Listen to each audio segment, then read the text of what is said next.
Lela membantu suaminya bangun dari kursi roda. Dia lalu memegang tangan Zain untuk kembali ke atas ranjang. Zain sudah duduk di tepi ranjang pasien. Lela memintanya untuk menaikkan kakinya agar suaminya bisa berbaring, namun Zain menggelengkan kepala.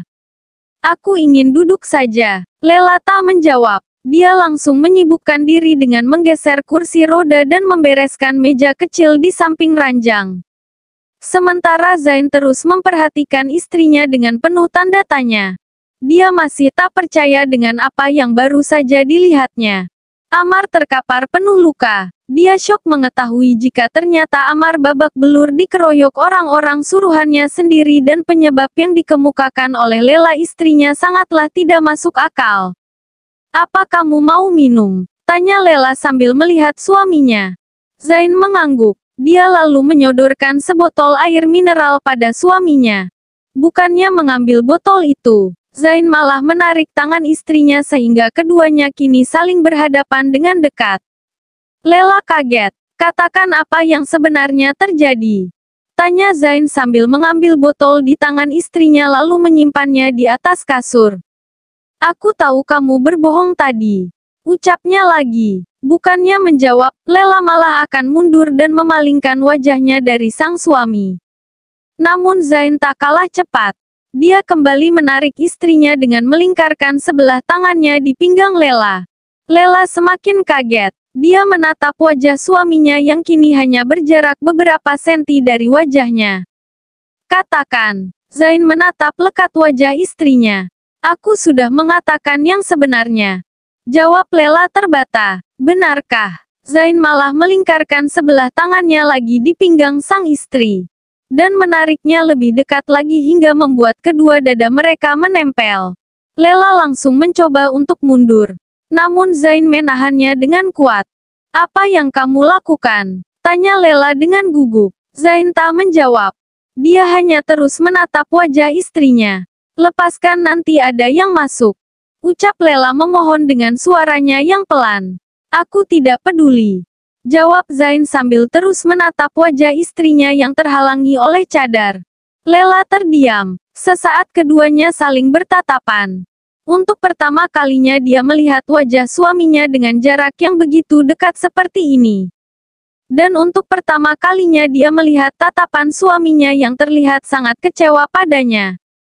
"Aku tahu ada sesuatu yang kamu sembunyikan," ucap Zain melonggarkan pelukannya hingga akhirnya melepaskan istrinya. Lela mundur perlahan sambil memalingkan wajahnya dari sang suami. Dari nada suaranya dia sangat tahu jika suaminya bukan hanya kecewa namun sedih atas ketidakjujurannya. "Tunggu saja. Sesuatu yang aku sembunyikan itu, kamu akan mengetahuinya sendiri." Lela melihat suaminya. Zain mengerutkan keningnya tak mengerti. Dia kembali menatap istrinya dengan penuh tanda tanya. Namun Lela terus memalingkan wajahnya dari sang suami.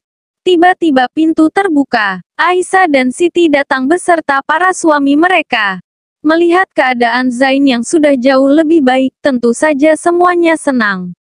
Mereka lega karena Zain tidak mengalami luka yang parah.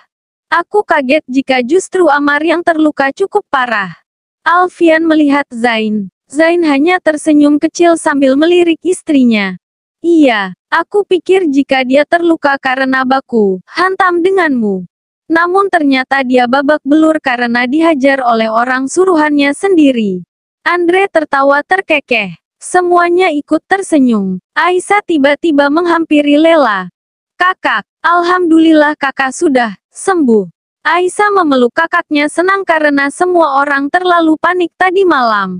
Tak ada yang ingat pada trauma kakak yang tidak muncul walaupun bertemu dengan mantan suami kakak. Lela tersenyum. "Iya dik, alhamdulillah sepertinya kamu sudah sembuh. Mungkin ini adalah hikmah di balik kejadian ini." Siti mengusap punggung adiknya. Tak berapa lama mereka semua lalu keluar ruangan.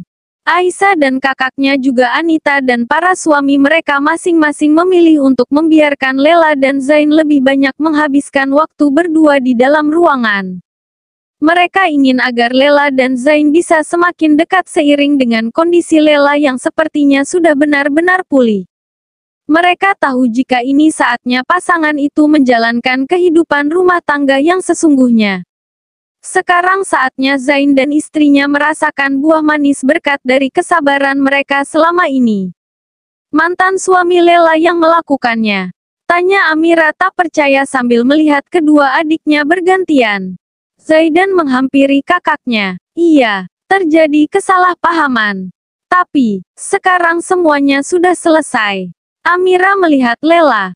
Ada sedikit rasa kecewa dari raut wajahnya. Kenapa bisa seperti ini? Maafkan aku, Kak. Lela menunduk, merasakan kekecewaan kakak iparnya. Kakak, Oni bukan salah istriku. Mantan suaminya yang salah. Zain mencoba menjelaskan. Kakak tidak menyalahkannya. Hanya saja kakak kaget mengetahui istrimu mempunyai urusan yang belum selesai dengan mantan suaminya. Harusnya kamu menyelesaikan masalahmu dengan mantan suamimu dulu sebelum memutuskan untuk menikah lagi. Lela semakin menundukkan kepalanya. Amira mendekati adiknya. Bagaimana keadaanmu? Apa luka di kepalanya tidak parah? Tanyanya dengan penuh kekhawatiran. Aku baik-baik saja, Kak. Kakak tidak usah cemas. Lukaku tidak parah. Besok juga aku sudah boleh pulang. Syukurlah kalau begitu. Wajar jika kakak sangat cemas, ini pertama kalinya kamu terluka dan dirawat di rumah sakit. Mendengar itu, Lela tampak semakin merasa bersalah. Setelah mereka berbincang sejenak, akhirnya Amira berpamitan untuk pulang. Dia meminta maaf tak bisa berlama-lama karena meninggalkan anaknya yang masih kecil di rumah. Zaidan mengantarkan kakaknya ke depan. Zain melirik istrinya yang sibuk membereskan makanan yang tadi dibawa kakaknya Amira. Maafkan kakakku. Dia mengatakan itu karena terlalu cemas. Zain takut istrinya sedih akan perkataan kakaknya. Dia juga tidak mengetahui keadaan yang sebenarnya. Kenapa meminta maaf? Kak Amira tidak salah. Aku mengerti perasaannya. Biarpun dia marah, itu sangat wajar. Jawab Lela masih sibuk di depan meja. Aku takut kamu tersinggung karena ucapannya. Sama sekali tidak, jawab Lela masih membelakangi suaminya. Kenapa kamu selalu pura-pura sibuk ketika aku ajak bicara? Ucap Zain sambil menarik pelan lengan istrinya. Kenapa juga kamu selalu tiba-tiba menarik tanganku? Zain tersenyum. Dia tidak tahu jika istrinya ternyata sedang memotong buah-buahan. Maafkan aku. Zain melepaskan tangan istrinya. Lela kembali melanjutkan memotong buah-buahan untuk suaminya. Tak lama Lela selesai. Dia menghampiri suaminya dengan membawa sepiring buah-buahan. Zain bergeser untuk memberi istrinya tempat agar bisa duduk di depannya. Lela akhirnya duduk di depan suaminya. Dia mulai menyuapi Zain. Zain makan sambil terus menatap wajah istrinya yang terus berusaha memalingkan wajah darinya. Bisa tolong beritahu aku, kenapa tiba-tiba kamu tidak takut menghadapi Amar?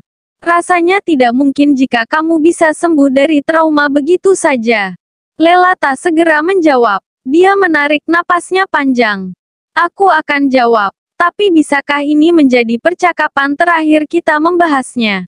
Zain langsung mengangguk. Ketakutanku melihat kamu terluka lebih besar dari rasa takutku melihatnya. Ucap Lela sambil menunduk. Ingatannya langsung kembali pada malam tadi.